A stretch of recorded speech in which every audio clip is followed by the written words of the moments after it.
with the upcoming election, what are the qualities of the leader that we should have? Like a servant leader, a thought leader, a technocrat, or what would be a good leader for us to vote for in the coming upcoming elections? Let's start with John. Can I go first? I was about to say, can I go first? We're always believe that whether you are uh, uh, a thought leader or you're a servant leader, or a combination of a servant and thought leader, as we have known it, from the presentation that's been shared to us by, the great speakers. These traits are very essential. And if I were to actually see the next leader of the Philippines and our country, I would like to see, intelligent thought leaders, and at the same time, running the government services with,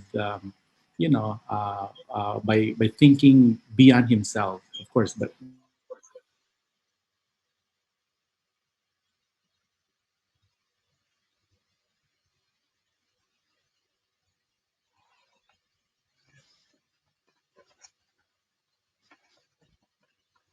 service down to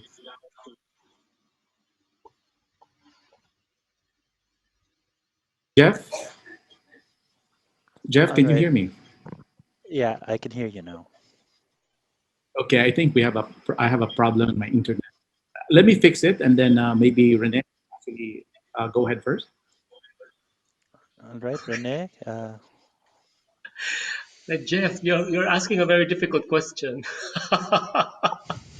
But of course, to be safe, I'd like to say that I prefer a leader who is both a thought leader and a servant leader. But I wish that the leader, whoever becomes president, can become effective within the context of the system of the Philippines, because of course we have seen many presidents come and go, and we know that the system will need also to be changed. The system, for as long as the system remains the same, I think no matter how good a president is in the Philippines, he will definitely find it hard to lead change unless you change the system. And I'd like to stop there because I don't want to be. All right. Safe answer. Yeah, let's listen to John. Well, to me, it's really a combination of being a thought and servant leader. I really want to see our next president to have that philosophy. And by combining thought and servant leadership, you will have the best of both worlds, applying the heart and knowledge in leading others.